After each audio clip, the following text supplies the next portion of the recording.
This is Paula Burnett interviewing George Leitmann for the University History Series. And this is our third session. It's May 17, 2018.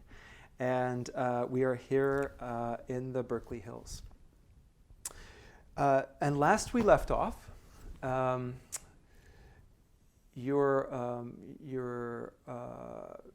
company was about to enter Germany. So I was wondering if we could pick up from there. I mean, I imagine that's a huge barrier psychologically for the Germans.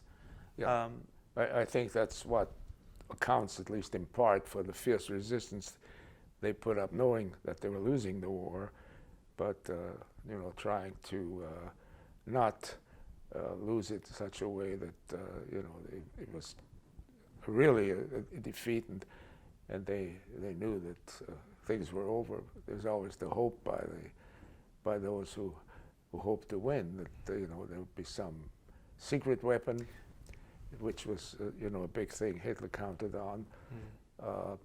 In that respect, I think it's maybe okay to intersperse that, because it came up in some of the interrogations we did after the war, that from a point of view of physics, there's no question about it that they knew the physics involved.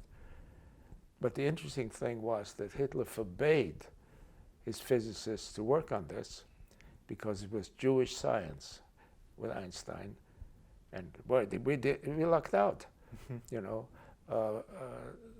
It's just amazing. And so he put everything into these weapons of retaliation, they call them, the V1s and the V2, and that really was never a major factor in the war, because that 1,000 pounds of things, particularly the V2, which is a much more fearsome weapon if you had a payload, but it never had a payload. Actually, again, since you're interspersing in this, the V1s, which were pulse jets, were really much worse on the Londoners in particular. I remember when we were stationed for the few weeks in Great Britain before going to France, we used to get, of course, passes on the weekends, and I spent a weekend in London and went to the Royal Haymarket Theatre, and I don't remember what the play was, but it was interrupted by a V1, because you could always hear that they were about to hit you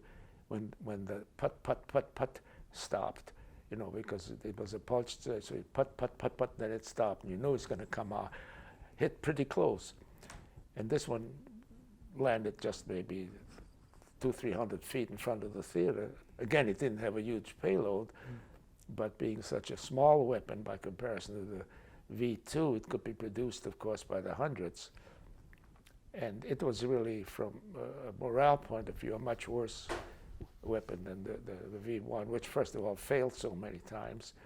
The V2, you mean? The V2, yeah. Again, it dispersed it. One of the first post-war books in sort of basic mechanics was written by two Dutch professors, Uy and Uytenbogaert. I still remember the book, and I have it downstairs somewhere. And they also had a nice section on applications, and the whole appendix, in fact, on the development of the V2, with photographs, everything. And there at the beginning, when they were testing it, they were firing most of those from the Netherlands. I don't know how many crews they took out, because they had the bunker with the controls 200-300 feet from the launching. And those things used to stand up there and go up and fall over with a full fuel load and just took everybody out, So the whole thing of, no, I probably lost my thread. Well,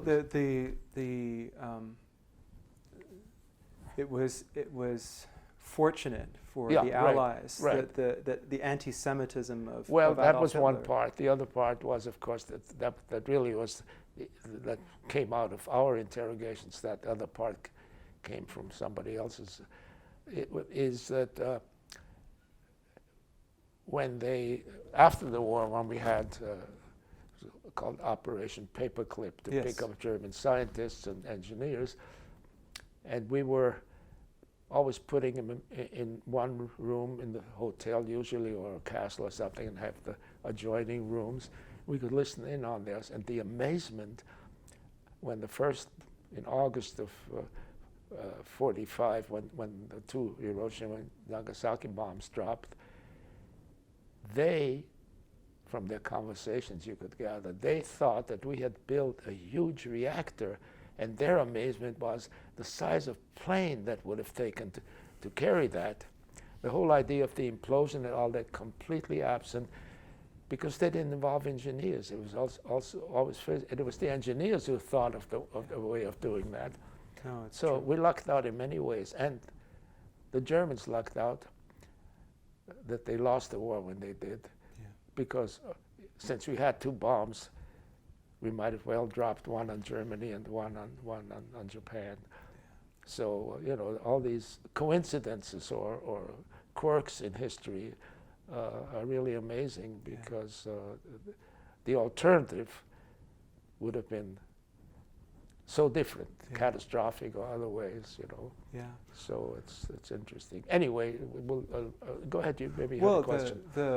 I guess the one question that comes, because it is certainly true that in the absence of a super weapon, the Allied bombing sorties relied on incendiary bombs and blockbuster. Yeah, with the British and we, and took various this kinds directly. and the advancements in high explosive devices that took out a good chunk of cities and towns in Germany, and so there was certainly some damage being incurred in Germany at the time, and they did not escape unscathed. No, if you look at Berlin after the war, of course. It's astonishing, isn't it? Yeah. Just again as an aside, and I was going to mention it later, but I might forget if I don't think of it now. In Würzburg, and we'll talk about that episode later, but I remember that's where I witnessed one of these, not the raids themselves, but the operation. Okay. I could look up over a 2 or 3 hour period and see these huge bombers of ours fly towards Berlin. And they were still flying towards Berlin when the first wave were coming back. Wow. That's how many, but there were 2,000 planes at a time sometimes. And yet, given the payloads, which are horrific, of course, were so piddly that compared to a nuclear weapon, Right. But it adds up when you have 2,000 sorties. Oh yes, but see these huge planes fly in formations of 200 planes in one direction while the ones from before were coming back, and that was a 1.5, 2 hour flight. Just an airborne train. Yeah, a train. Yeah. Just dropping. Again, as an aside, towards the end of the war, we instituted the policy of warning the citizens of towns to be eliminated of that fact that in the foreseeable future we urge you to leave your town because you'll be flattened. By that, of course, the Germans knew what these air raids did, and it had an effect usually on the poor people. In Würzburg, for example, a town of maybe the size of Berkeley, 120, 130,000 people, the rich people lived on the west side of the Main River, and they will come up in my stories later, and about 80,000 or 90,000 of the population stayed, and that part of the city was flattened. The only thing that stuck up was a church tower somewhere. You're actually higher than your arm. And the concomitant of that, which is, I guess, never mentioned, but sort of came to me, was the absolutely unique smell of these towns when you came in, because there were thousands of bodies under that rubble, and you immediately knew that maybe one didn't know exactly what it was, but it had a very unique aroma.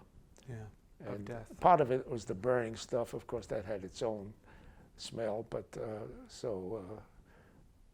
those are sort of the little things one doesn't necessarily think about in terms of war, because it isn't the actual fighting, it's sort of the aftermath of combat, and which lasts a long time. Yeah.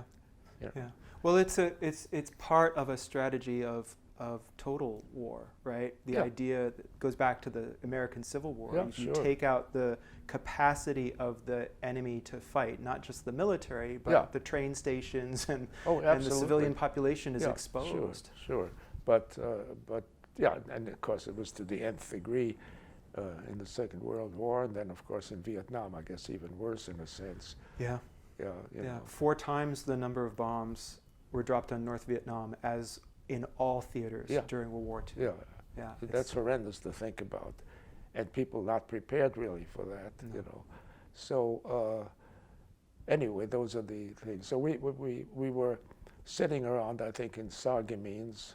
Germans called it Sargemünd. I don't know how long, but it was at least a week, maybe 2.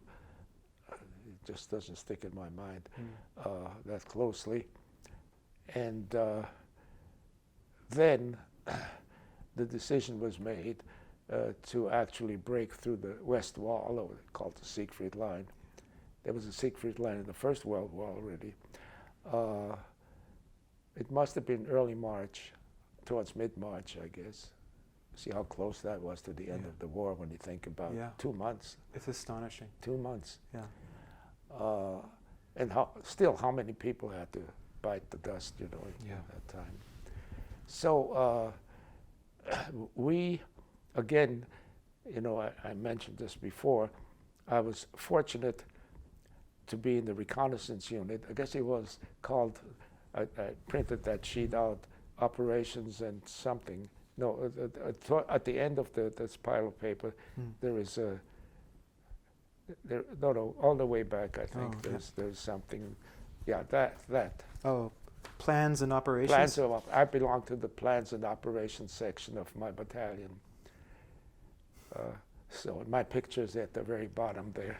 Can I ask you what this is? It looks like a It's part of a, scrapbook. yeah, well, one of the people actually right at the end of the war put out a book, not for publication, but just for the family. And I don't know if I can focus on that, but I think his name was Hoppe, H-O-P-P-E. His father, the Hoppe, the other one's still around.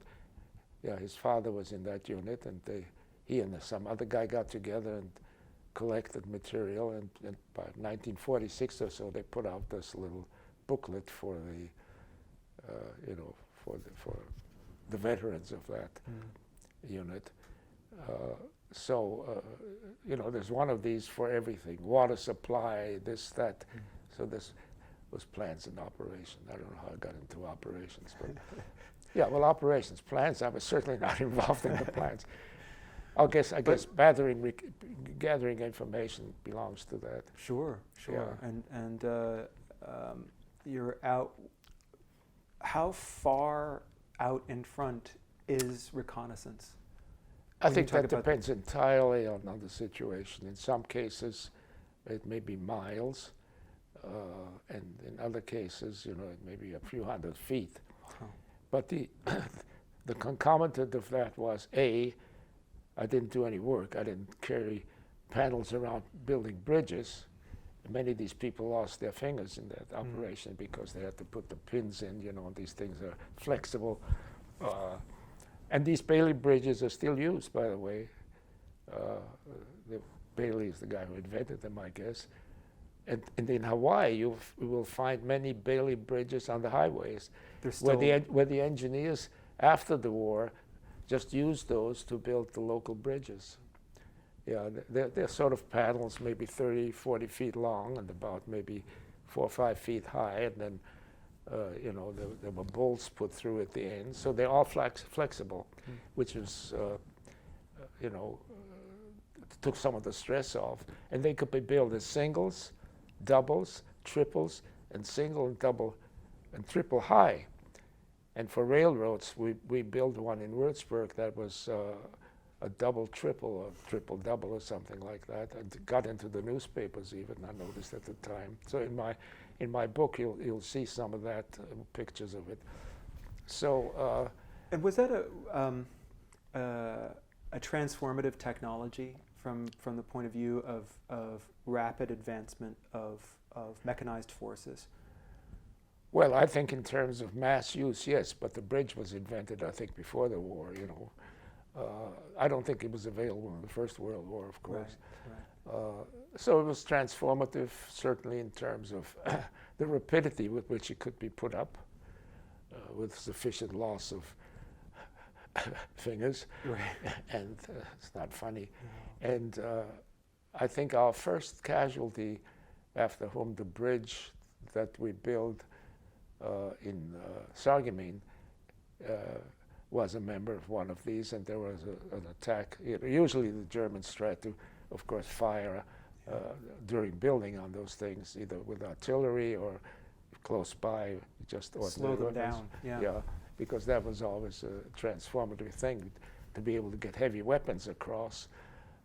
And they, with some notable exceptions, such as Remagen, they really did blow up most of their bridges. Mm-hmm. Yeah, there they missed, and the officers who missed it all got executed. Can I ask you, how fast could you build a bridge across a medium-sized river? Probably in a day.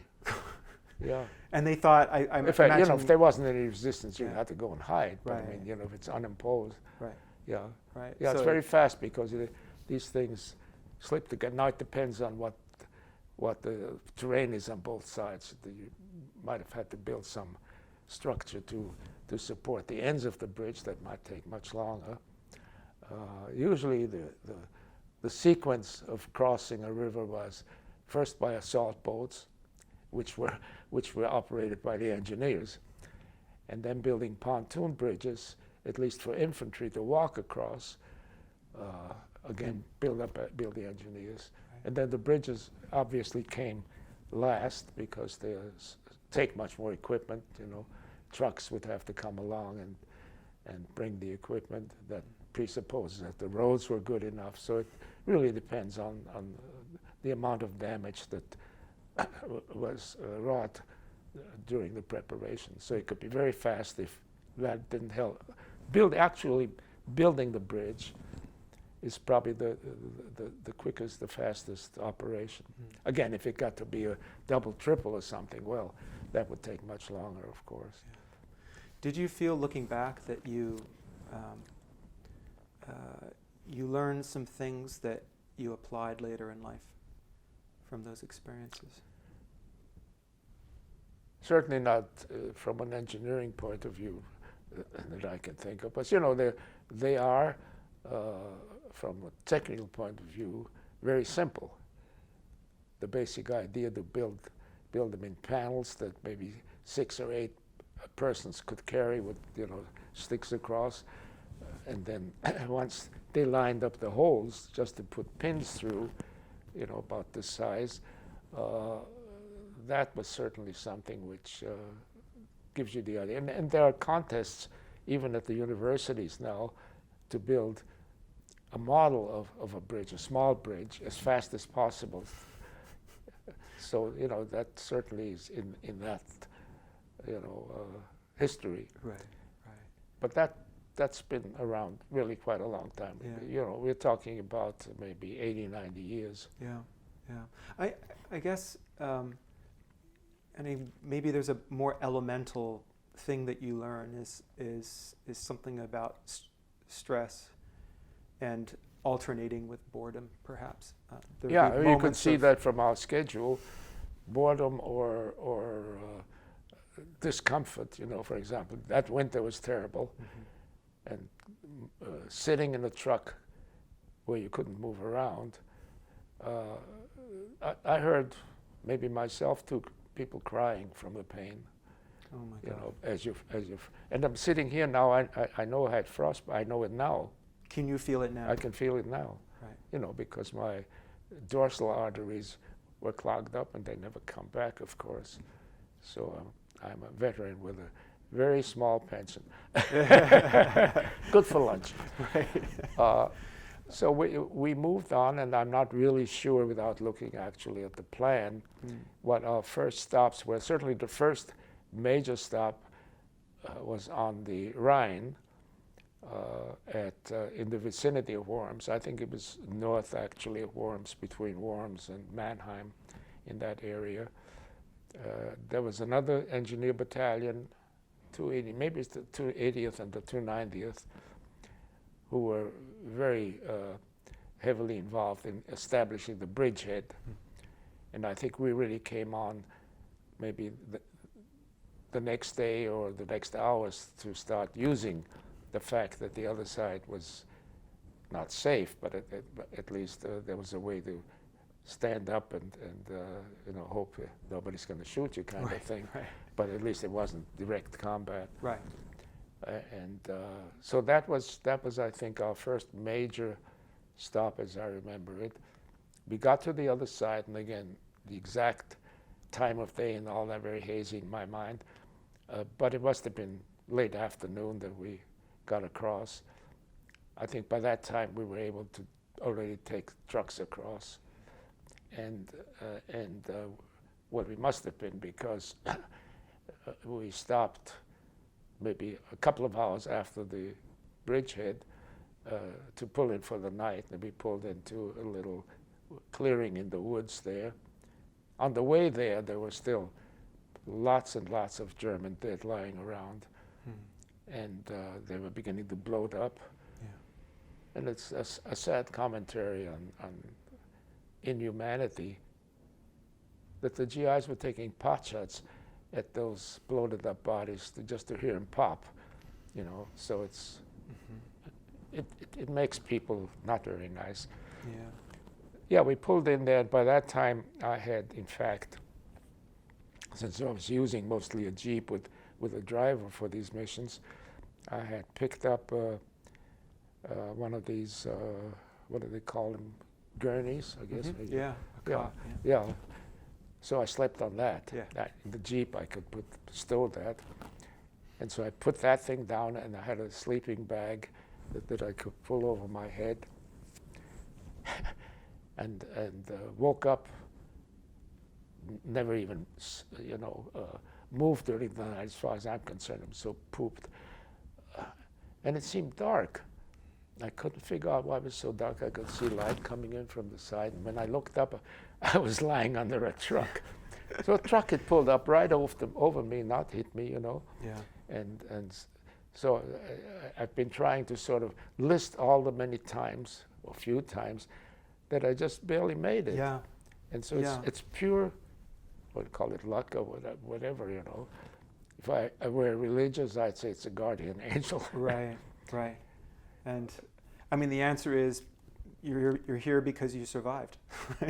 Well, that's, like, yeah, no, of course. In a Darwinian sense. The product of, you know, that and how to get to surviving, you know, is very haphazard. Yeah. And it happened a few more times after that. Was, I think, first time really in Colmar when we used one of the public buildings that the Germans had zeroed in, and the roof was missing when I woke up in the morning. Yeah. I didn't hear a thing. So here again, you know, it's really fortuitous. A truck isn't that wide, you know. Right. He missed me. Right. From there, again, it was a number of days with lots of stops in between. And by that time, we usually tried not to sleep in tents, but to find, in these small villages, most of them were not really badly destroyed, you know, there was no resistance there. So there were always peasants' houses or something that we took over. I think the only thing that I stole there was a bunch of stamps. They were lying around somebody's stamp collection. I didn't take the stamp collection. I took a couple of sheets just as a souvenir again, just like those woodcuts. Right. You mentioned the woodcuts earlier. Yeah, that was in Colmar. Yeah. And I imagine, you know, when you mention these empty towns, you're also talking about massive numbers of refugees. So there are yeah. these displaced. So the Displaced soldiers persons. are running, but the They are people going are in the other running. direction. Right. Well, in some of the very small villages, there were essentially no men left, Yeah. Right. and it led to a lot of quick, love affairs. It's really interesting. People say, "I'm going to die," and Right. it's. It does something to you.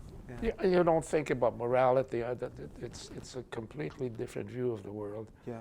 And it occurred to me at the same time, because I mentioned it to somebody yesterday, the essentially not hatred, the disdain combat troops have for the troops in the rear and for civilians in general, because they always found out from that the civilians were complaining they didn't have enough meat, or they had to eat chicken, or stuff like that.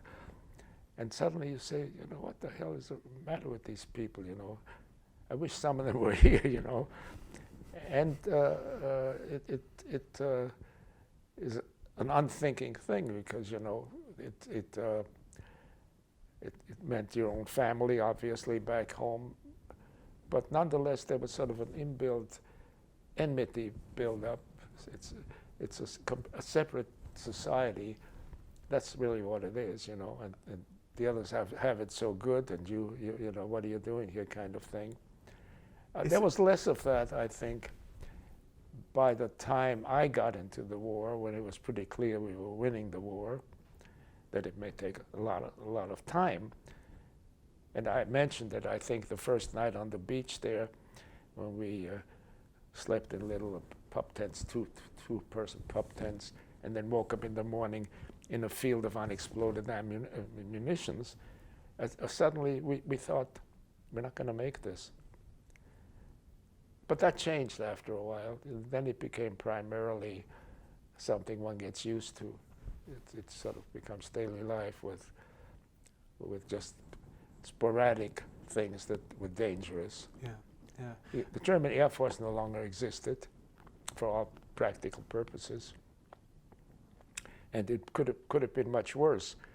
Again, as an aside, right after the war, we were driving along the Autobahn, and the Autobahn was essentially built as an airfield for the German army. I mean, that was clear from the beginning. Those were the runways. And parked for stretches on both sides of the Autobahn were jet airplanes. Not the full airplane, but clearly so the Germans were that far ahead. The Messerschmitts, they had jet planes by then, and there's a picture of me somewhere in there. There where is. where I stand on top of a wreck of one of them. Yeah. It's amazing how iffy the whole operation was. A sense of contingency. We look back and think, it was inevitable once the United States got into the war. No, it was very iffy. Very iffy. Even at that late stage, did you feel it? Yeah, I thought that it wasn't clear that the war was won. Right. Certainly to us. We know we would win it eventually by that time. But at what cost? I mean, that was the debate about the dropping the bomb on Hiroshima and Nagasaki. Well, right, particularly where there are landings involved and that kind of thing. And again, you have to put yourself into the shoes of the decision makers who are faced with these alternatives.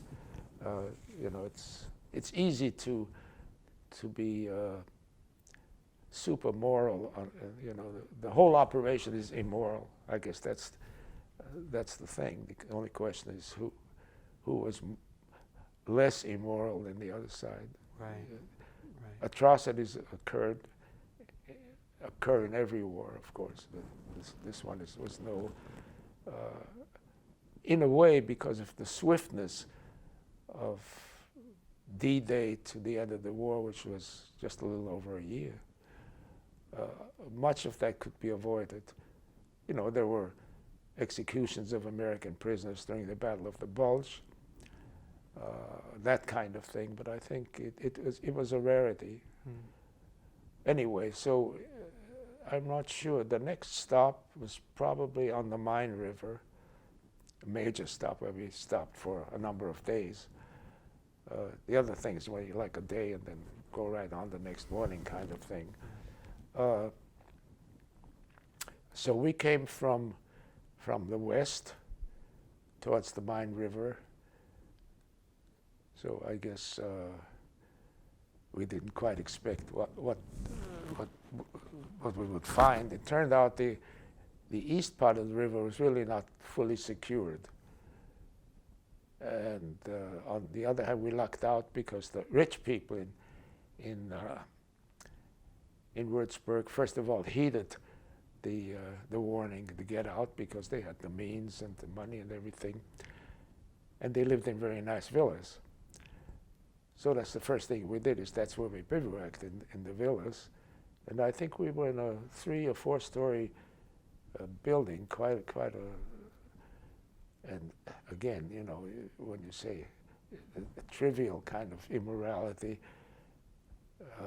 we always looked for the best china to eat on and then throw it out the window instead of washing it, you know, that kind of thing, just for the hell of it. I guess you're in a surreal situation because a few weeks earlier you were in a cattle car, unable to go to the bathroom, and freezing. Right, and by that time, of course, it was springtime, so the weather was not quite as bad. And then we found out, I think the next day already, from some of the troops who had arrived before us, that there was a barge moored in the river, in the Main River, full of champagne. The Germans had brought up as much champagne as possible from their conquest in France, and that and other things they transported with them. So I think we first of all drank a lot of it, and having drunk a lot of it, we also took a bath in it, which is not a nice thing to do because we had to take a shower for a long time. But that I remember very clearly. And then it must have been maybe the 2nd or 3rd day, the munitions dump right across the river from us blew up. There were still snipers around, so whether they fired on the thing or whatever, I don't know, but it really made a big bang. And again, didn't particularly wake me up. Very much like Colmar, I'd been sleeping my sleeping bag. When I pulled the head cover back, I was out in the open again. The roof had blown off. I guess it just blows out. And well, you must have been so exhausted to well, be able to sleep through that. I think that's the secret. The people downstairs didn't do so well. I remember that we had nobody was killed, but badly wounded people from flying glass.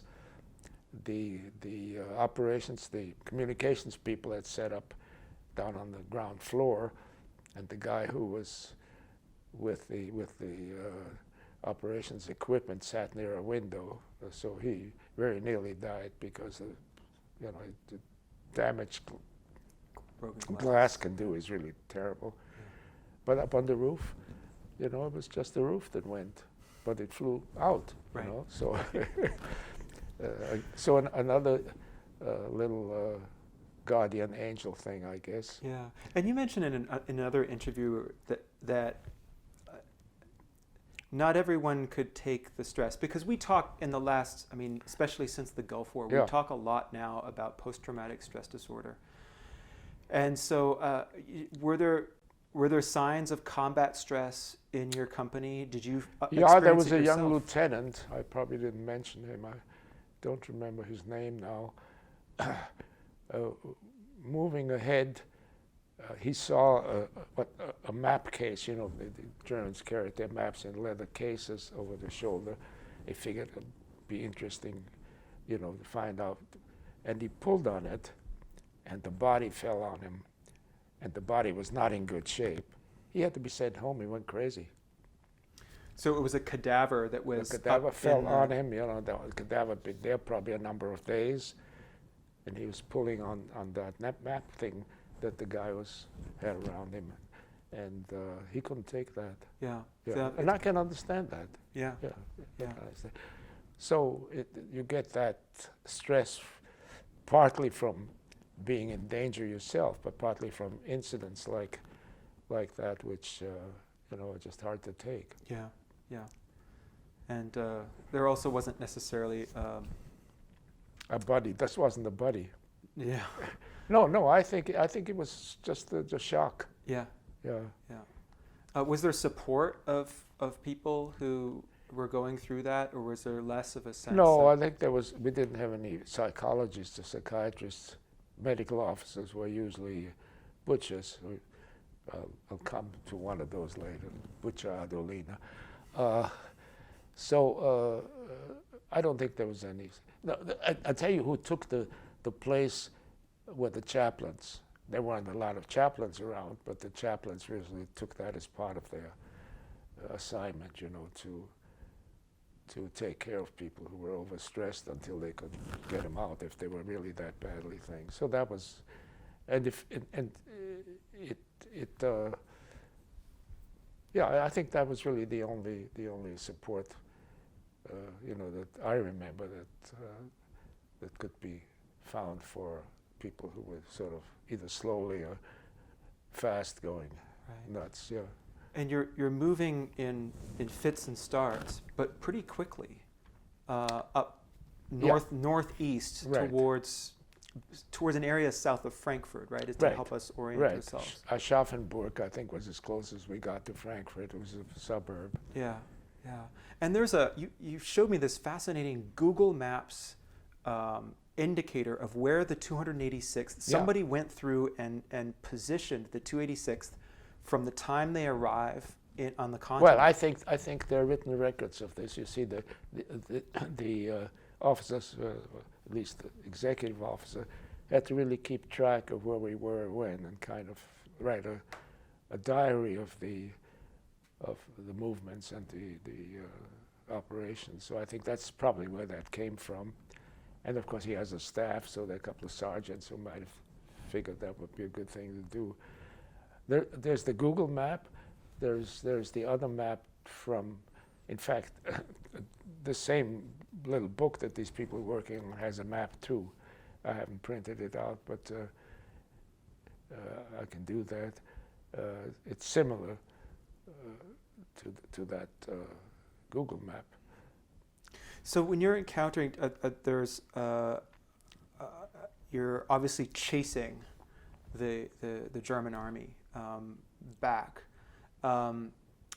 Are you encountering people who are surrendering? Are there mass surrenders?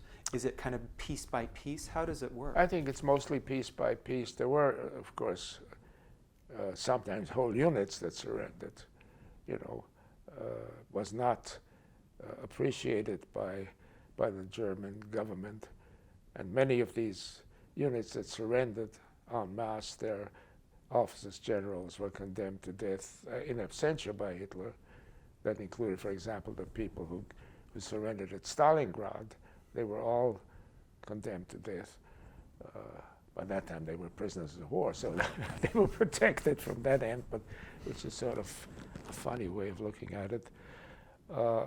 There is an incident which, in fact, fits into the Würzburg scenario. I think it was the third or fourth day.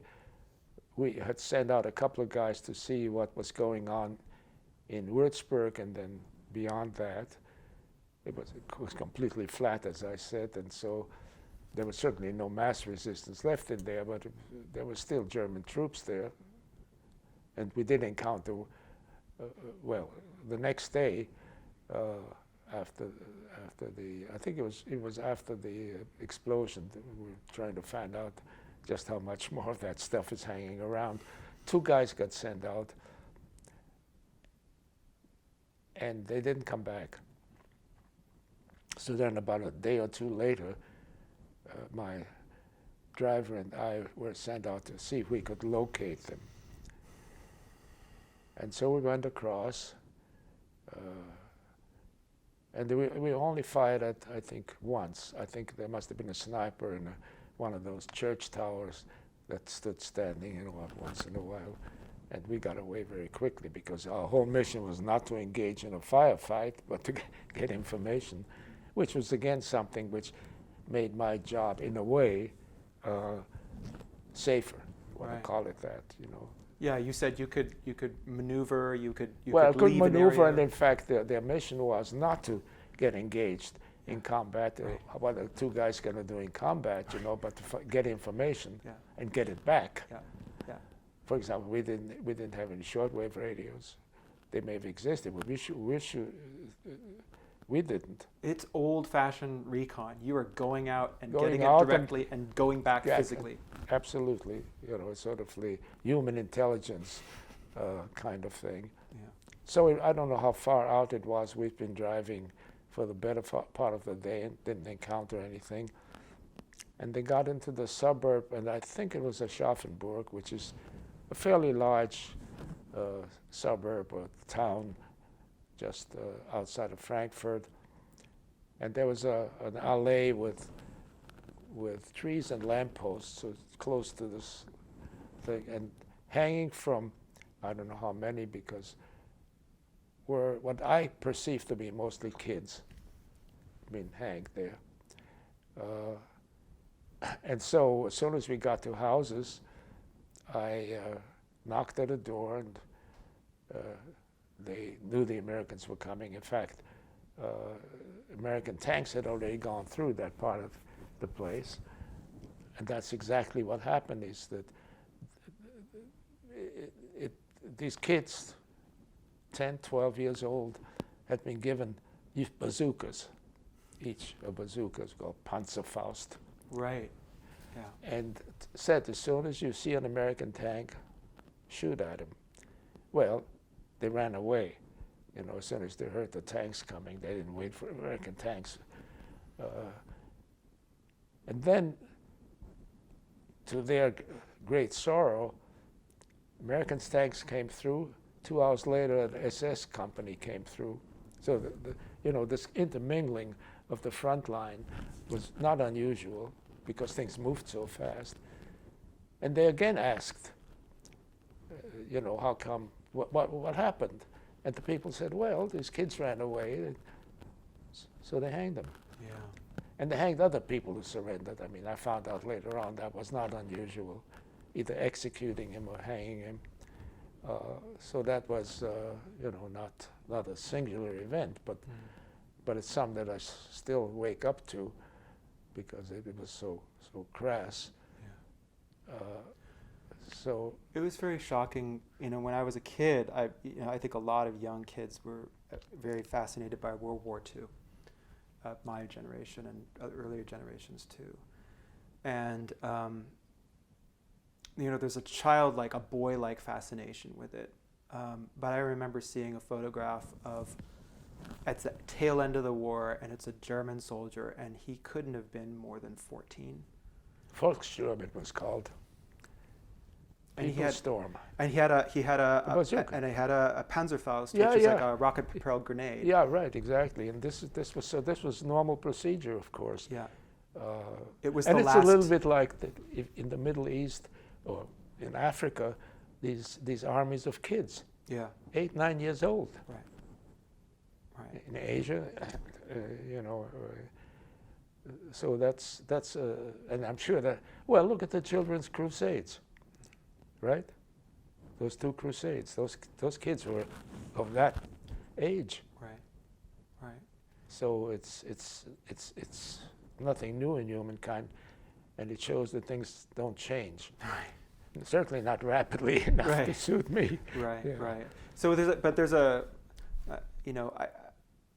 there's a larger context of desperation in the enemy, that they're running out of resources, they're running out of food, and strategy is out the window, and they're on the run, basically at a full. No, it's sort of first of all, there are not too many men left of military age, so clearly the next generation are the ones who get, and there's also maybe the subliminal hope that maybe the enemy will, not really fight those kids, which I think is, vain hope in most cases. Yeah. But so that sort of fits what drives you crazy. By that time, I expected almost anything, and I was 19. Yeah, you're a teenager yourself. Yeah. At this time. I didn't consider myself one. I'm sure. Yeah. Yeah. Yeah, I was probably one of the younger people, and in a sense, it was a grand adventure. You know, thinking back on it, I liked Army food, even K rations. Are you the first person to say that with a straight face? No, I'm telling you, you know, I was, you know, brought up with pretty damn good food, but it was different, and maybe that's what made me a vegetarian, is I like all these simple things.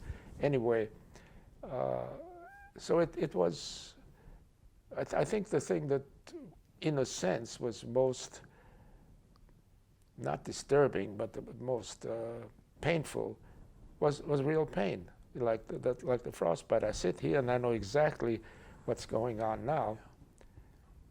So it's a lasting effect. Yeah. And of course I was, that happened to most of us at the time, you know. Yeah. Wasn't my singular experience. It's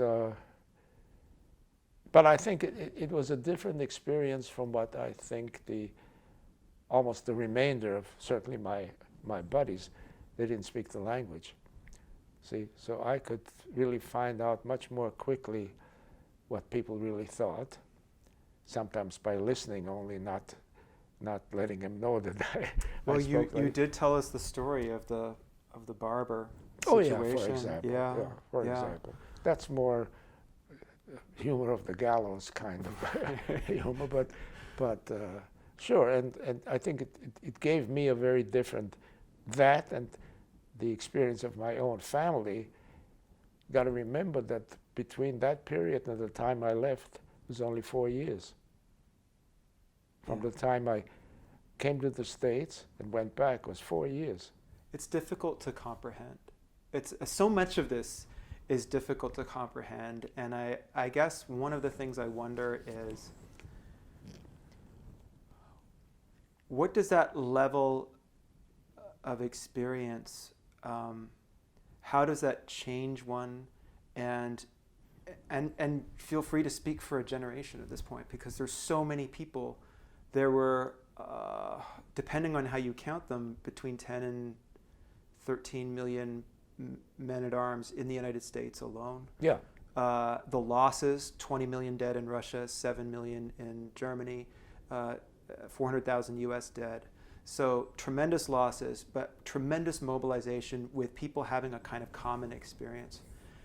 And that's often called the greatest generation, right? For whatever that means. Whatever that means, Yeah. exactly. Yeah. But it's a common experience, and I won't ask you to answer that now, but perhaps keep that in mind when we're thinking about your further growth and development after the war as a student and then in your professional life, how this affected you, and if you can comment. I'm not sure that I haven't answered that. I haven't given a lot of thought to it, you know, as self-examination. It's certainly true that motivations, the way perhaps I look at the situation in the world, maybe that's influenced by it. In a way, it made me perhaps more tolerant. For example, that I never lost my temper in later encounters with true war criminals. You know, people think, you know, why didn't you go ahead and hit him? I was never, you know, even moved to do that. Yeah. Did you feel that? Was there a sense of, I don't know, I don't want to ask a leading question, but almost a sense of a common understanding about things, or did you feel it was not worth the investment of emotion? Was it that conscious? I don't think it was that conscious. You know, I never analyzed myself saying, why don't I lose my temper? No, I don't remember ever doing that. It probably kept you alive. It seemed to me an obvious thing, particularly where I had a job that would have been impossible. And I certainly didn't want to be like them. Now that's certainly a motivation that I thought about. But that's sort of obvious. Yeah. Yeah. Because if you were like them, you should have joined them, if they let you. Well, I mean, there's obviously the advances in interrogation techniques that come later, where, you know, in police interrogations, you know, the state of the art now is to gain the trust of the adversary or the Either the that suspect. or waterboard. There are two ways of Well, doing it. that's almost a regret. That is in fact That's a a regression, yes, to of course. earlier techniques. Yeah, to the Middle Ages. Right, right. But best practice in interrogations now is and to sort of win. It seems almost obvious. Yeah. There is a prime example is that there's this book that I mentioned to you by Sonnenfeld called Witness to Nuremberg or something like that. Right. He was a man who was maybe 4 or 5 years older than I am, and was moved to write things down for his kids and grandchildren, and that eventually got published. He was also an engineer, or became an engineer, and in fact he became a vice president of General Electric, and he was, when they were preparing for the Nuremberg trials, they were looking for people who could speak both languages, and he happened to be one of those, and he was working in a motor pool as a sergeant or something, and they pulled him out. But and he was an interrogator, he was a translator for General Telford Taylor, who was the U.S. prosecutor. I'm getting ahead of myself, but you asked me that particular question. Sure. And he had a terrible time with Goering. Telford Taylor wanted to particularly get to Goering. They let him keep his uniform, but of course without the epaulets and stuff. But you know, and they refused to call him Herr Reichsmarschall, which is, you know. But Sonnenfeld recognized immediately that if he could become a buddy of Goering's, he would be much more useful, and that's what he did. He called him by his rank title, you know, that kind of thing, and let him know, you know, that he recognized how important he was, and like so many people we know even today, he was very concerned with being admired and respected and given credit for and that kind of thing, and he was very successful. Yeah, it was a bit of a masterstroke. I mean, you could see the journalists covering the trial, they could see what a showboat Goering was, and it was pretty clear. So, you know, that was a very clever move, and when you read the book, you realize that he recognized that fairly early. Yeah. You know, he was maybe 25 at the time, so maybe 5 years older than I am. Well, let's turn back to you're still in the 286th, attached to another division, and you had gone northeast up to the area kind of below Frankfurt, and then there's a turn. You're basically chasing the retreating Germans? You got to recognize that the individual GI has no idea what's going on. I didn't know I was turning left or right. All I know is we were moving from one place to another. Absolutely. I mean, the complete lack, it's probably the only way to go, information about what the hell is going on, except at the fairly high level. I'm not even sure that our colonel knew exactly what was going on. Yeah. You know, it had to be even higher than that. I certainly don't recall ever being aware of any kind of strategy or any particular way we were going. I'm not even sure I knew what direction I was going into. I know I was moving every day or every other day, but that was strictly local information. Yeah. So we're getting into, this is into April now, and you're moving southeast, and you, according to this map, you end up basically right at the Austrian border, right eventually at the end, but yeah. But there were stops in between. Yeah. For example, the surrender of Bad Tölz, where I was without even essentially a uniform. I was essentially in just pants and a shirt when this officer. And he wasn't a high-ranking officer. He was just part of the surrender party that surrendered to me. and I was just reading him the instructions in German. But that didn't seem particularly,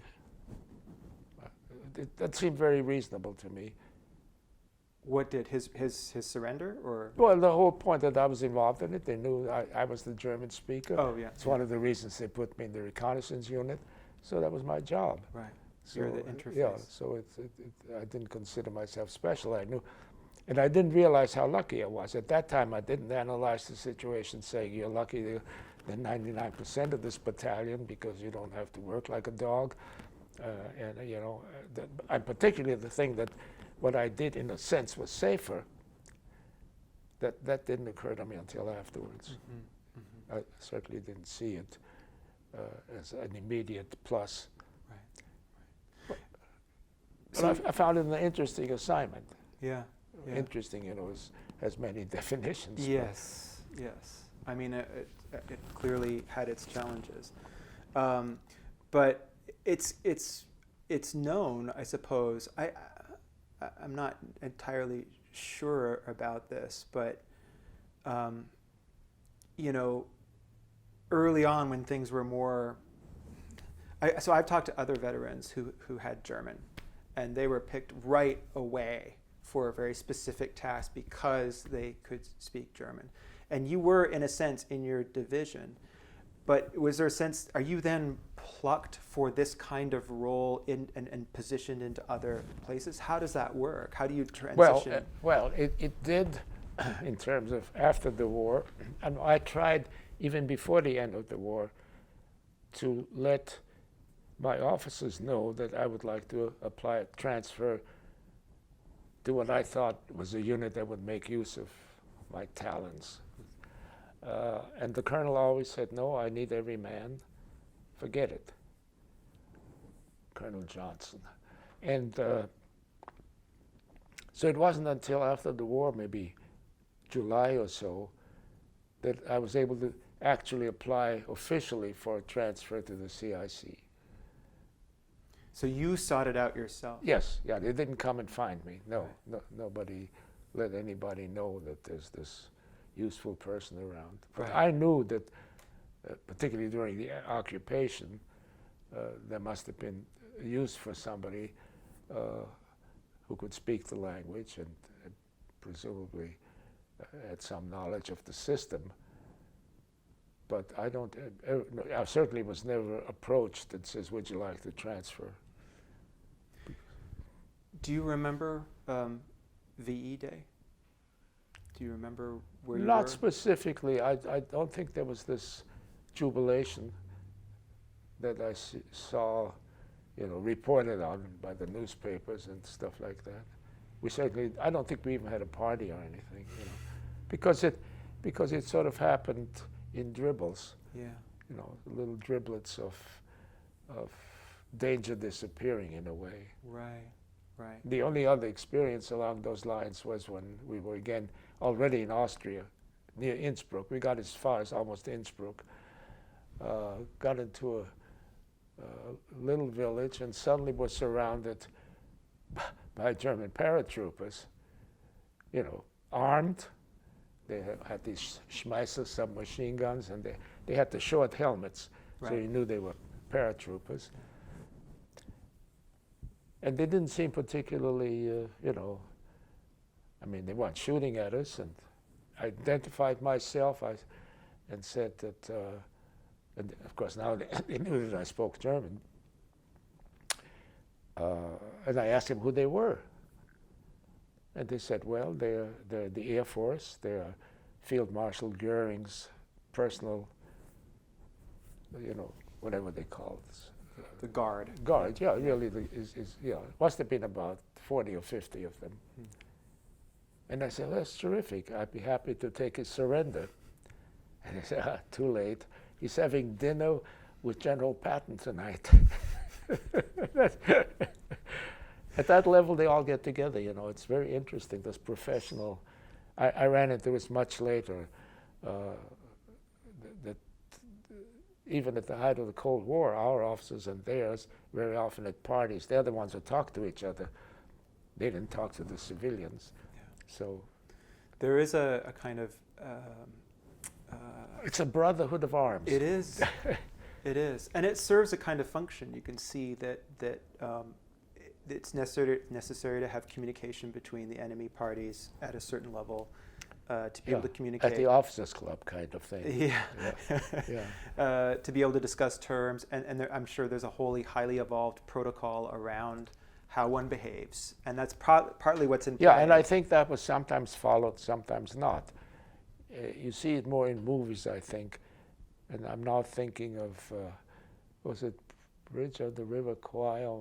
No, there was someone, Stalax said, I don't know. There was a movie where they were saluting each other, you know, the Germans and the American officers, you know, the sort of gentleman kind of interaction. I didn't see anything particularly. I was not an officer, so maybe that happened.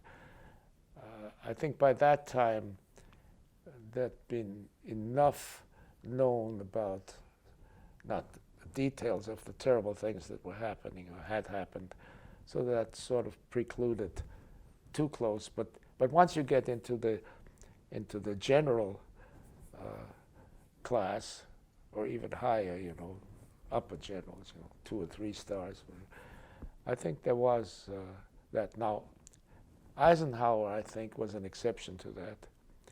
He would not buddy with his counterparts, but Patton certainly would, you know. And Patton was very admired by the Germans. They're kind of general. So that's a later incident that, you know, reminds me of that. Well, we're talking about some of the behavior, I mean, and some of the things you saw. Where does Landsberg fit into this? Landsberg, we got very close. In fact, we got into Munich. So I actually remember, you know, of course, combat was over, but it must have been maybe 2 or 3 days after Munich actually fell that we were there. I think it was on the way, may have been even after Munich, when we were moving on towards the Austrian border. There was a small town, almost a suburb of Munich, you know, called Landsberg, Kaufering, something like that. Yeah, Kaufering. Yeah, Kaufering, yeah. And I think we got to the concentration camp, which was only a mile or so outside of the village, by pure chance, because I think the first units that you could call the liberators were the 101st Airborne Division. But we certainly got there in time to see the smoldering bodies they were trying to burn and the skeletons walking. So it was certainly ours. And that probably hit me more than it hit the rest of the guys, because, you know, here my father was still missing. I still had hopes to see him among the DPs. I was looking at people streaming back, you know, that kind of thing, which was stupid. But so our colonel was so outraged with what we found that he decided to march every man, woman, and child through the camp. And I figured I'd listen in on what they have to say, you know, because and the gist of it was, these Americans are, as we were told, barbarians. Look what they are making us look at. That was the attitude. And they knew damn well there was something going on, because you could see the smoke from the crematoria from that. And word gets out, you know, I mean, you can't hide that kind of thing. Yeah. But, so, I don't know how surprised I was, but it certainly sticks in my mind. What did you and others know about that kind of thing? Was that just being uncovered then? When people knew that people were being disappeared and being transported, all of that was being reported? I think that it was certainly known, certainly known by our government, for example.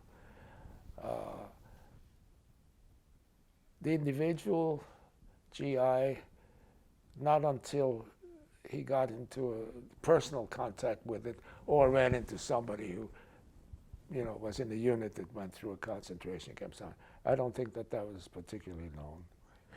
So, I mean, much has been written about those encounters, and unforgettable, of course. Is there anything that stays with you that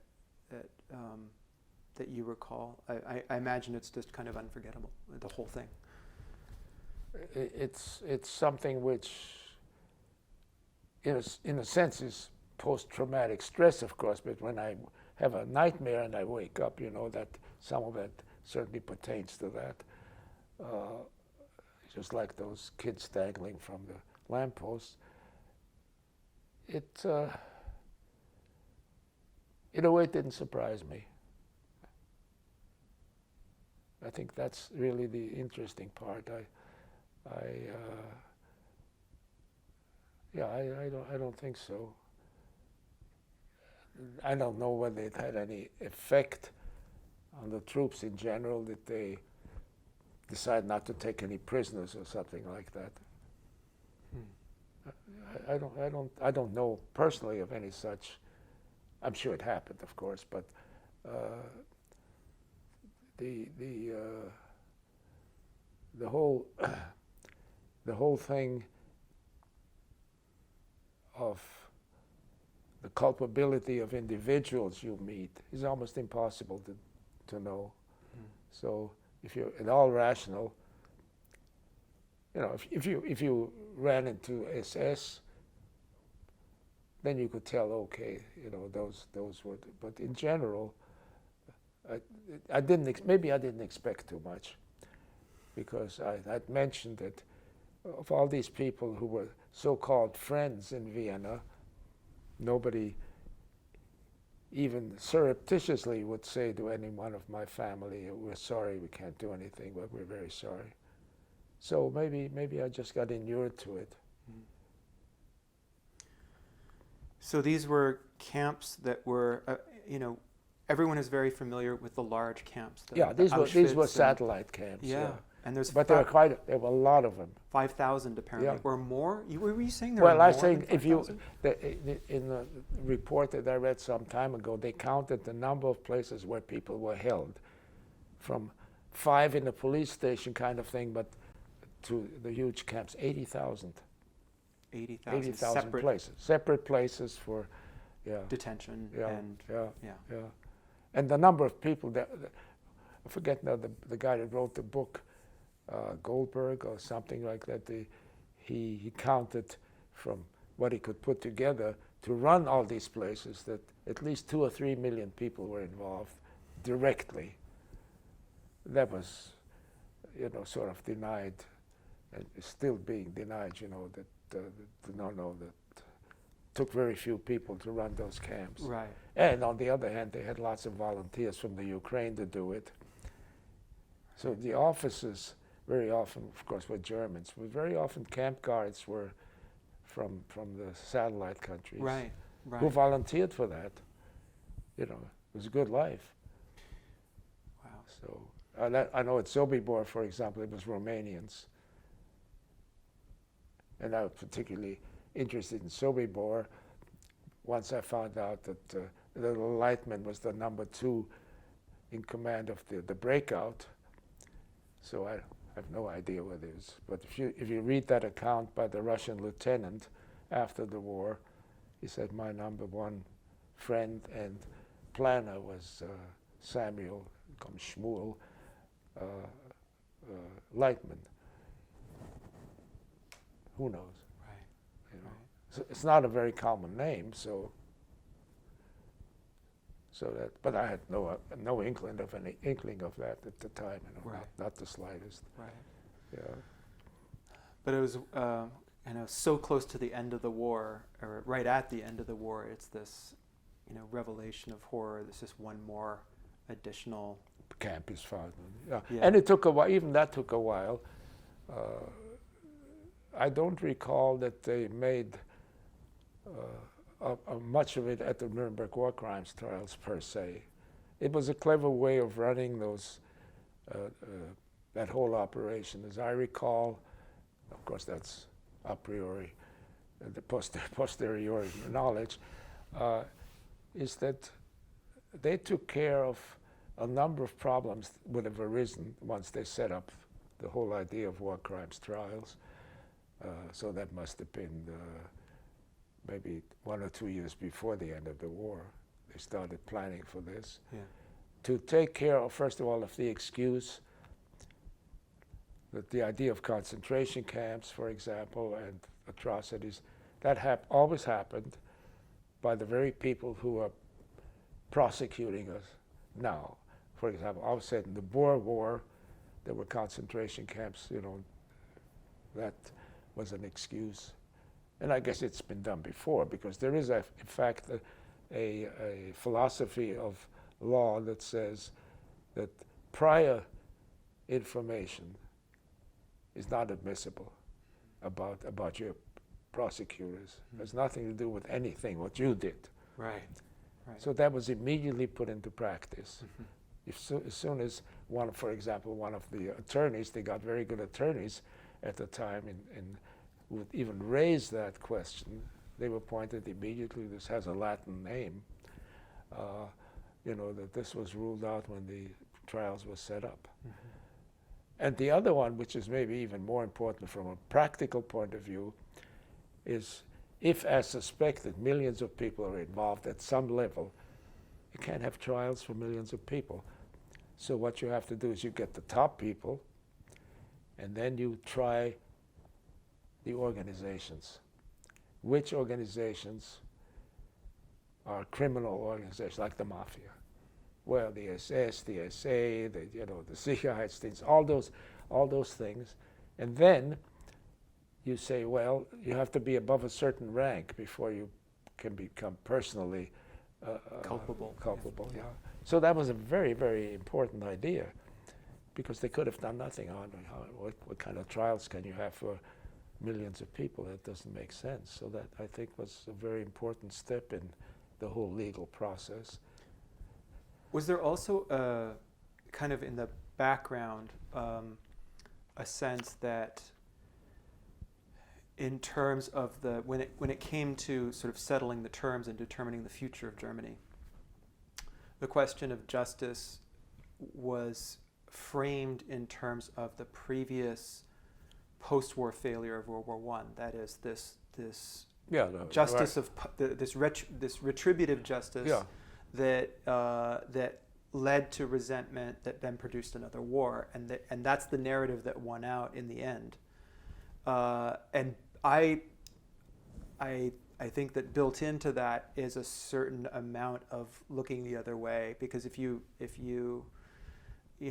pursued culpability, as you said, there are people responsible for the water supply of a major city. They were at a very high level. They might have known about these kinds of things, but in the end, the city needs clean water.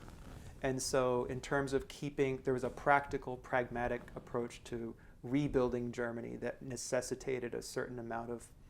Well, and presumably the use of people who were clearly guilty of bad things, just the police. You got to have police, you know. So there weren't too many men around. You have to use people who are sort of policemen, you know, and that may involve people in even the SS. That's practical. I think maybe at a high level, that's the operational level. At a high level, the Cold War had broken out already by the end of the war. And it began to bloom only a year or so later, but it was there. And so I think what saved the Germans and the other Axis powers was really that we had a new enemy. And so you want to make allies of those who might be useful. I think that was very, very important. And I could see that already, even in 45, when I was involved in this, we were already considering the Russians to be, if not enemies, certainly people that you had to watch out for and that were not really our friends, kind of thing. But that was a return to pre-war days. You know, it's we forgot. You know, it was Uncle Joe during the war, but Right. then you know. It was an alliance of convenience, for Yeah, sure. yeah. For sure. And on both parts, it was the same between Hitler and Stalin, obviously. You know, so that was maybe the crassest event that I can think of. You know, if you look at what they said and believed about each other hours before they signed things, it's incredible. Yeah. And it was strictly, you know, with a plan to make use of that. Yeah. For your own purposes, you Yeah. know, for the Russians to take over parts of Poland and whatever. And Hitler just passed into the general plan, of course, of his world domination. So and it's, you know, making friends and enemies is an interesting thing. Just the other day, it's a complete departure. I saw a program called Spying on the Royals on Channel 9. You have to give the BBC credit, you know, what they, you know, bring out about the royal family. And apparently when Edward was beginning to think of marrying Mrs. Simpson, Yeah. his own father was George VI. Yeah, George VI established a spy operation against him, involving MI5 and eventually even the FBI. And they tapped the telephones. And there are two professors in the history department of some university in Great Britain who made that their major topic of research for a long time. And they were finding documents, because more and more of that's being released. The most amazing document they found was when, after Edward resigned, and we know how buddy-buddy they were with the Nazis. One of the things that drove him the most was that his wife was outraged that she made a duchess, but not Her Royal Highness. See, everybody else has the HRH, and specifically she was excluded from that. She would never be a member of the royal family or have hopes of becoming queens again. And this was a major topic of discussion between them and the Nazis, and in particular even Hitler. They signed an agreement. Hitler signed an agreement because he was trying to make Edward a king to replace the actual king, and make use of the fascist movement in Great Britain through an anti-government party, and then he would become the king. And they would guarantee that Wally would be called HRH and then become the queen. You know, you say to yourself, "No, that this is a made-up story," but no. And to this day, of course, first of all, he was never allowed back. Then the supreme insult to make him the governor of the Bahamas. You know, it was really interesting. Mm-hmm. So I think individual motivations, whether they are grand plans you make for your life or whatever, lead to very strange things. Well, there are all kinds of collaborations, and from the very top to the very bottom, that people were sympathetic to the Nazi ideology. They were pragmatically cooperating with them for their own purposes, and in some circumstances they were making choices between, you know, eating and you know, and okay. So there's that level. And I imagine you I don't know, did you encounter that in France? There were the épuration, there was this retribution after the war. Is there something similar that's happening in the places that you were at? Well, there was something called the denazification, which was presumably a way of not retribution, but sort of at least having a legal penalty for having been at a certain level in the system.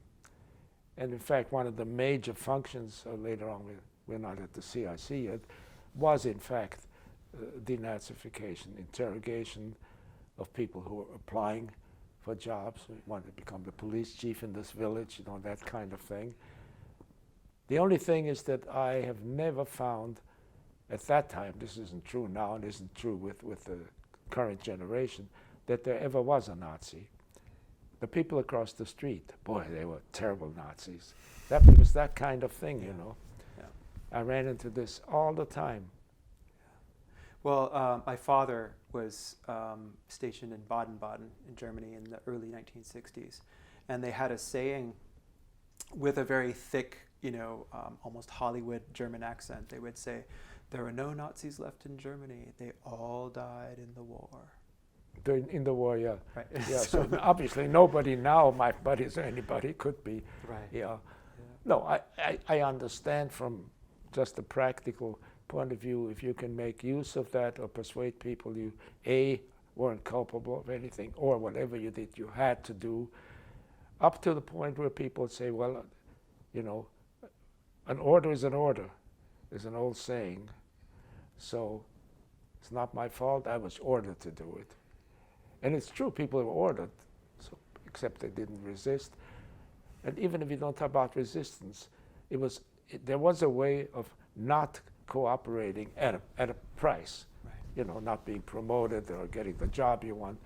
But it usually didn't lead to really crass things like being imprisoned or killed or anything like that. Now, if there were actual resistance or plotting, or so, that was another thing. But simply saying, no, I don't want to be a sergeant, I'll just stay a corporal kind of thing. That really wasn't a terrible thing, and other than, of course, you didn't get promoted. And very few people could escape that. There were the exceptions, you know, very brave people. And I'm always reminded of that Huguenot village in southern France. I had 600 people in the village.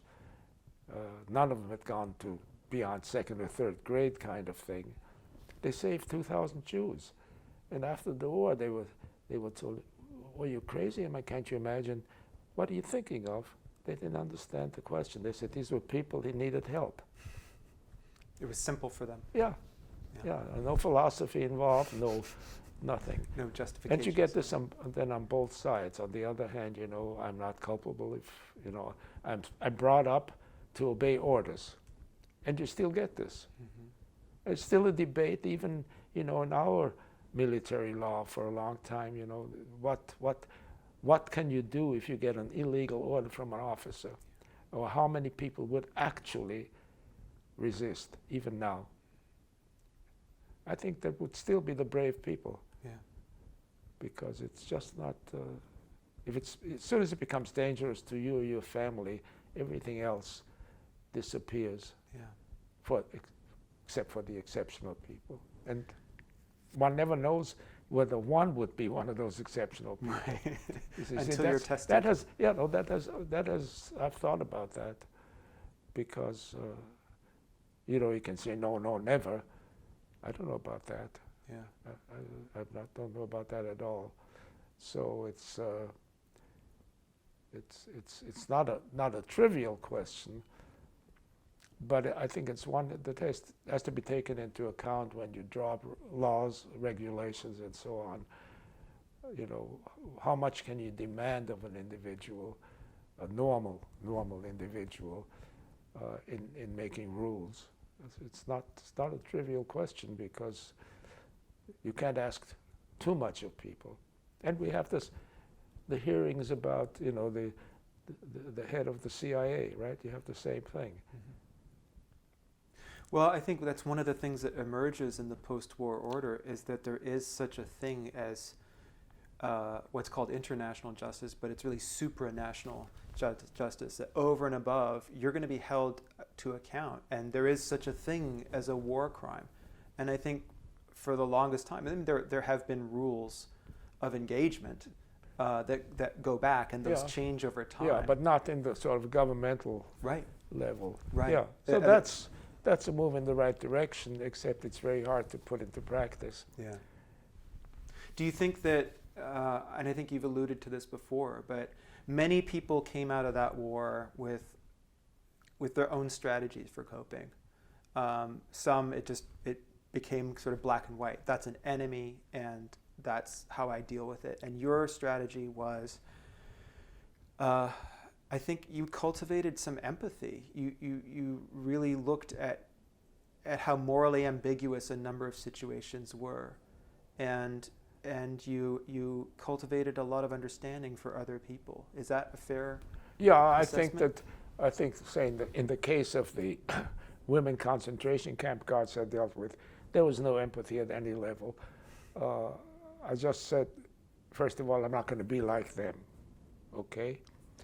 And number two, it would make my job impossible. So, it'd be counterproductive. So as long as I can keep my temper, I'm doing a good job. Right. Because, beating him up, what would that do? Right. Right. In fact, it increased their resistance, and I wouldn't be able to do anything. Not that I was hopeful that they would ever admit anything, but so I'm generally, it bothers some people, too controlled. I'm self-controlled. It's just the way I am. Well, let's talk about your shift to the next phase.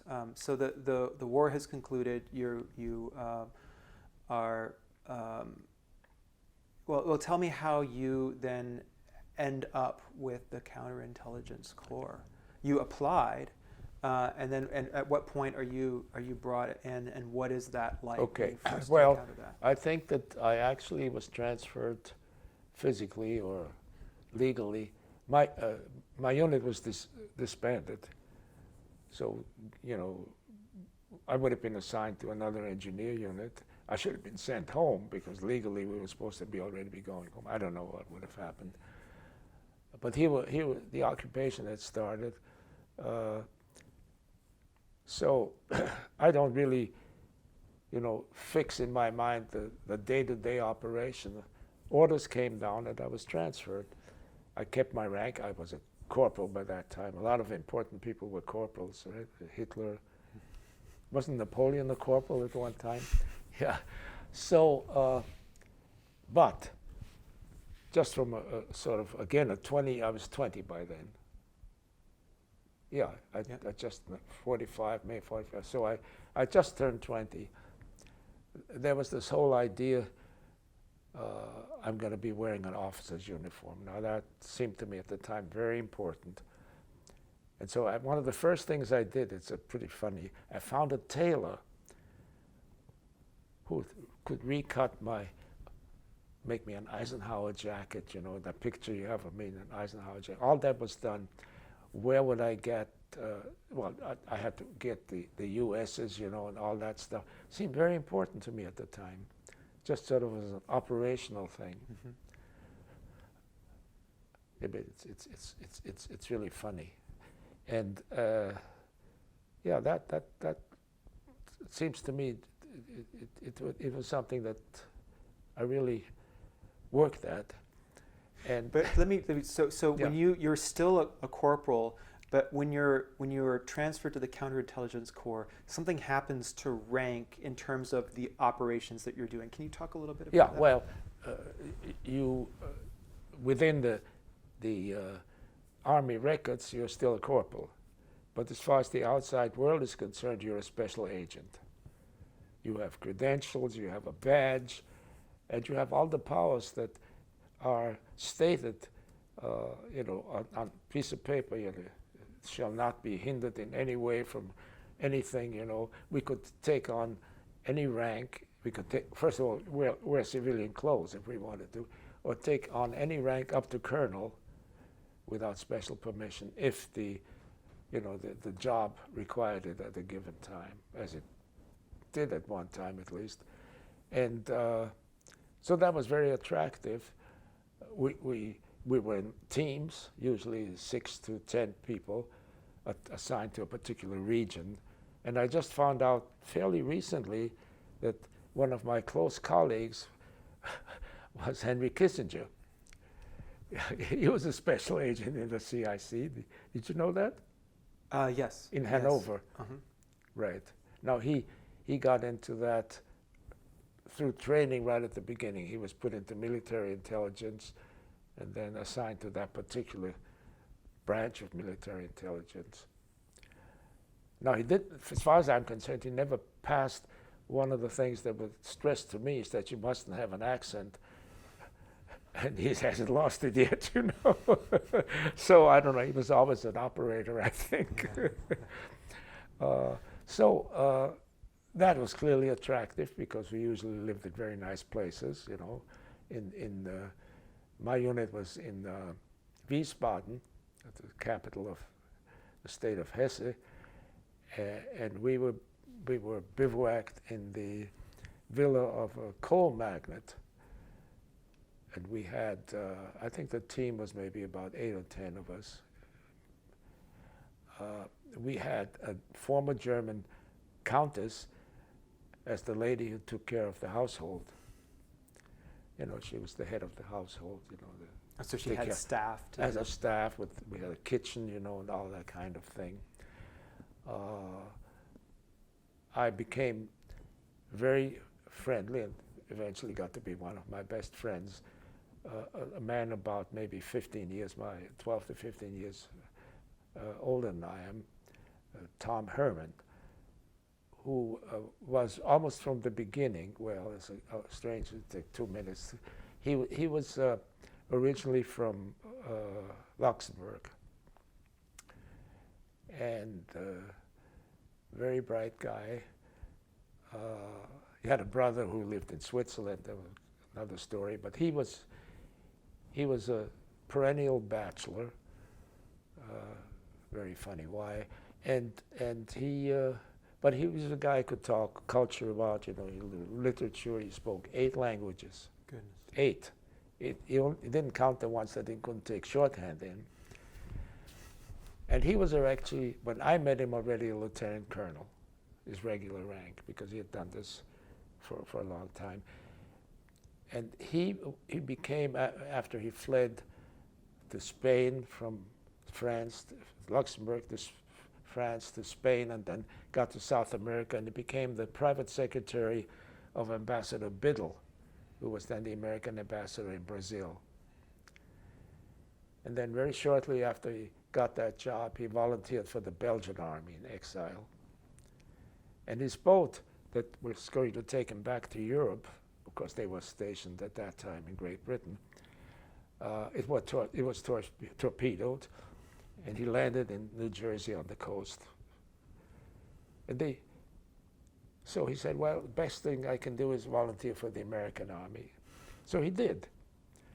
And they made him some lowly thing, I don't know what, but it's some clerical job. It took him quite a while to realize that they had real treasure there, who knew Europe, traveled all over Europe, spoke all those languages. So he got put right away into the CIC. And so when I met him, he and I got to be best friends, and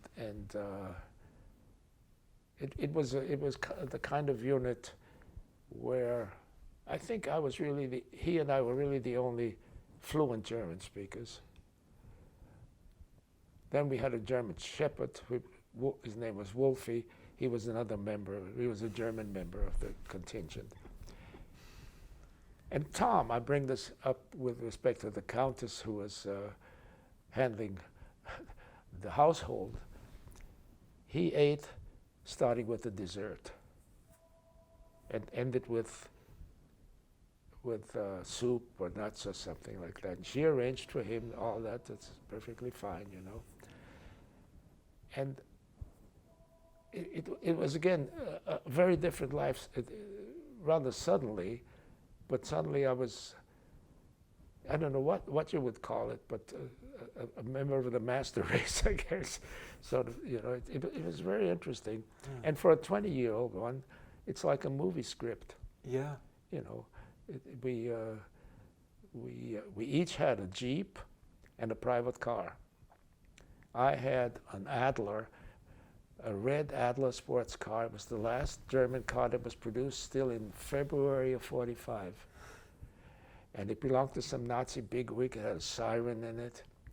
I used to speed on the Autobahn with it going 100 miles an hour, and then the military police would stop me, and I flashed my badge.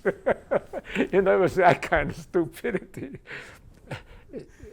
It was surreal in a way. Yeah. But there were very interesting aspects to it. I guess I must have mentioned this before in other interviews. I was put in charge of a small prisoner of war camp for a while near Wiesbaden, maybe 200 prisoners, something like that. So a transit kind of place. And one day they brought in a Russian. That wasn't known to me at the time, but I had to go and talk to each one of them. He didn't speak any German to speak of, just the really fundamental German. So we could talk to each other in German. But it was clear he had been a lieutenant in the Red Air Force, badly wounded. He was a little older than I was, about 25 or 26. And became a drug addict because his pain was so bad that they treated him with opiates. He became an addict. Now Berlin, he was stationed in Berlin. Berlin was truly operated by 4 powers jointly. For example, the Jeeps each had a member of each one of the 4 powers in it. They had a joint officers club. And then what later became the CIA, I guess it was sort of a sub-branch of the OSS, immediately latched onto him and fed him opiates as long as he gave him information. Then when they dried him out, they didn't want to kill him themselves, but they thought best thing is to stick him in a German prisoner of war camp and let everybody know he's a Russian. And that's what they were doing. So the only thing I could do for him, I brought him cigarettes. I couldn't do anything, but that was at least something. And to this day, I don't know what happened to him because I was only in charge for maybe a month or so. But I'm sure they killed him, you know. So that was one way to assassinate your enemies, have the enemy do it. Yeah, yeah. And it's just bleak for him, you know. It's someone who was wounded in battle, and as a result of his treatments, he's made it to a vulnerable. Yeah, well, you know, it's the horrific way things are operated. Unfortunately, almost every day, everywhere. But this is just a particular instance. We did the denazification interviews. Right at the end of the war, there was a suspicion that the Nazis had started an underground called the werewolves. We spent quite a bit of time on that for the first few months. I don't think we ever found any. We once raided an outfit that were presumptively werewolves. I don't remember what happened to them, except that we sort of used movie techniques to, make the raid coming through the skylights or something. Were you participating in that, or in the planning? So did you? I was not the plan. Well, you didn't go in through the skylight yourself. I think I did. Yeah, I think I did. I was one of the younger people on that team. So in fact, I was the youngest because by law I had to be 24, and that was an exception. I got special permission. I still have some papers signed by command of General Eisenhower, you know. So yeah, you were physically one of the most capable. Yeah. And so did you get a crash course in rappelling techniques, or they just No, I saw it in the movies. And so a rope is thrown down and you go down? Yeah, that kind of thing. You know, we saw a movie that, I remember that definitely that there was no, we weren't trained for anything, as a matter of fact. Maybe they were in general, but that particular team number, I certainly didn't get any instruction. It was all practical. It was osmosis. You improvised and you Well, absorbed what was around you. but there were more senior people who've been on the team for quite a while, so they told me what to do. You know, what do we do next? I certainly wasn't, you know, any kind of higher up in the team. We're all special agents, but you know, and I don't know really what the ranks of the other people were. That never came up. Yeah. Well, if you were, you know, if you got your techniques from films, then presumably the higher ups were not advising you, because they presumably would have had knowledge of how to storm a place or raid a place. Yeah. Or not, I don't know. Yeah. But if you guys had to say, oh, what are we going to do? What do they do in the movies? They come in through the skylight. Yeah. Yeah. And you did it, and Yeah. it was okay. Yeah. Yeah. Later on, when I was a reserve officer, I did have a 3-month course in military intelligence school it was called Camp Holabird in Baltimore. Camp Holabird. It was the Army Intelligence School. I think it still is. But that wasn't until the summer of '49. Yeah. There was weren't there werewolves? There was a kind of guerrilla movement during the war. Was that supposed to be a revival of that? I don't recall any connection with that. The werewolves, you mean against the Nazis? No, I think they were. I think it might be mentioned in that book that there was. Well, we can verify it, but that it was a kind of you mean paramilitary. For after the war? I think it was actually during the war. But anyway, I'll well, it doesn't strike a bell with me, but okay. It's quite possible. We can verify that. Yeah. So you did some. We even got commended for it. I have the piece of paper that the commendation for successful demolishing the werewolves. It's in the thing that you have. You know. So there was a group. So there was some kind of group that was nascent. It wasn't fully formed. It was. I think it came out of the suspicion that in the redoubt up in the Alps, you know, Berchtesgaden, that area, there's a group of Nazis hiding, you know, trying to come back. I think that was a suspicion right from the beginning of the end of the war. Yeah. And there may have been a group. It's not surprising. I mean, there was certainly, and in a sense that the neo-Nazis are of today are really a continuation of that process. You know, we were just speaking about Nuremberg. One of the people I interrogated was the widow and the teenage daughter of Heinrich Himmler, who had committed suicide when the British caught him. And you know, again, I tried to figure out, you know, it's a very mysterious thing. You know, what do these people really think they can get away with? And I asked her, you know, well, what did your husband? What was his job? She said, well, he was the police chief of Germany, which is true. You know, and then I said, but you know, we know now that there were these concentration camps. And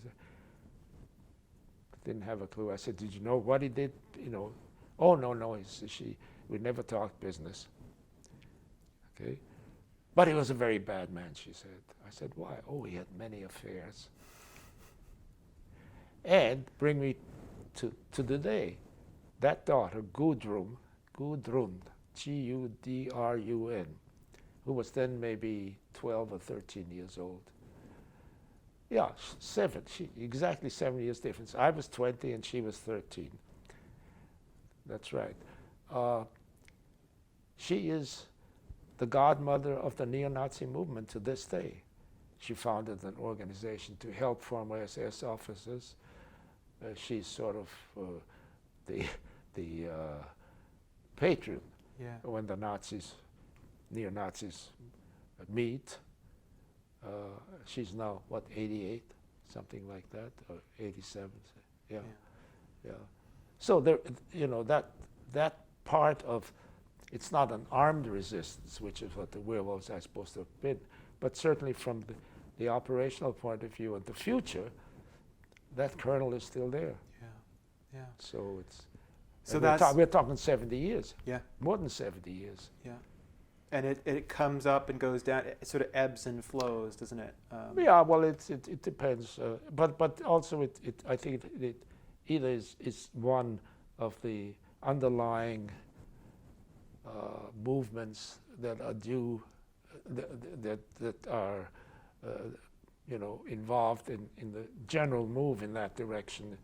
If you look at the number of dictators that have arisen in the last few years, yeah, it's really astounding. yeah, And so I guess what it tells me is it ain't ever over, no, which is very disturbing, of course, but you've got to be realistic. It didn't all die when the war ended. yeah, So, and it takes different forms, whether it's Pol Pot and, up there as a communist, or whether it's whatever. Viktor Orban in Hungary. Yeah, or Erdogan in Turkey, Right. or it's just never ending. Yeah. And so it makes one, I think, aware of you got to do what you can do at any given time to stem that. People always ask me, and it has really to do with, I mentioned this before, the current generation of Germans and even the current one before that. A lot of good people who feel terrible about the Nazi period, young people. We had a party in this house, and I remember sitting in the dining room, noticing that the wife of one of my German postdocs was crying and sitting in the corner of the room crying. So I walked up to her and I said, "Why are you crying?" She says, "Well, I just spoke with your friend Werner Gantz, who was a refugee from Aachen, and what happened to his family and all that." And I said, "Well, why, you're just sad about it?" "No," she said, "I feel guilty." And then I met with her and her husband the following week, and I said, "I need to talk to you about this." And I said, a long time ago, I decided there's a complete difference between guilt and responsibility. They're not the same thing. And it's clear if you're at all rational that people who weren't alive then, or kids, how could they be guilty of anything? Doesn't absolve them of responsibility as members of the nation, as members of humanity. And the question then is, what can they do in terms of being responsible? And the main thing is that you try the best you can to prevent that kind of thing from ever happening. That's number one. Then, giving some kind of compensation to people, that's really a secondary thing. And I always give the example of slavery. I say, here I'm an American. I wasn't a slaveholder, but I still feel responsible in the sense that we got to prevent that kind of thing ever happening, of course, and maybe also and you do it because that people have been, put in positions that make them inferior now in terms of particularly economics, but also education, that you try to make this up to them. And so you can do things for a long time. Yeah. And it may mean very different things to particular ways of what happened in the past or what you can do in the present. But nonetheless, that's really a task that you have to take on. And they understood that. Yeah. They understood that. And it also later on, we're not in that period yet, it made it possible for me to go back and to interact with people. I had, and to this day, there are not too many left. I have trouble until I know a lot about the person of my own generation, Germans of my generation. Then I want to know a little bit more about them. Were they or their parents, and I know people who were very high Nazis that I knew of that generation. So it is something that does give sort of the operational part of your life, a direction, even without being very specific about this, but simply as an underlying sort of philosophy to say how do you deal with the problems of the world. Obviously, as an individual, it's a very limited role, but you know there are ways, and whether it's to make yourself feel good or whatever, I don't know. I haven't really given that much thought, but it's and that's one of the things. Since we talked about, you know, how did the experience of then, whether it's under the Nazis or in the war or the trials, how did it influence you? It obviously did. It must have. Yeah. You know. And you developed strategies for making meaning out of what happened, because so much of it was senseless. So much of it had such an alienating, negative drive to it, and you cope with it by developing a positive orientation, like you did with this couple. And this is I think it's important because I think it's important. Just as a human interaction, because I felt sorry for them, that they felt so guilty, you know. And you have to live in humanity. You can't, you know, you can become a hermit, of course. That's the alternative. No, I'm serious. I mean, that's the alternative. Well, we're glad that you did not become a hermit. But that's yet to come. No, what, you know, just getting to the present and to then, I'm constantly amazed that this happened over 70 years ago.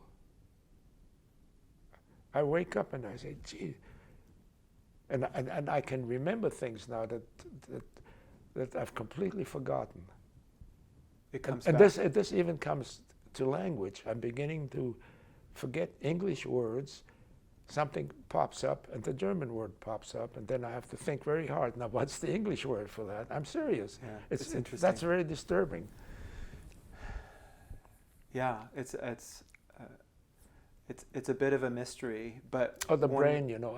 I have a theory that as things disappear from your brain, you know, there's only so much storage. Yeah. Suddenly, this old stuff fills up the freed storage space. Yeah, yeah. Sort of the stuff that's on the surface goes, and then there's your core memory is intact in that sense, maybe. Yeah. Well, let's pause for now, okay. and we'll continue next time. Oh, that's right.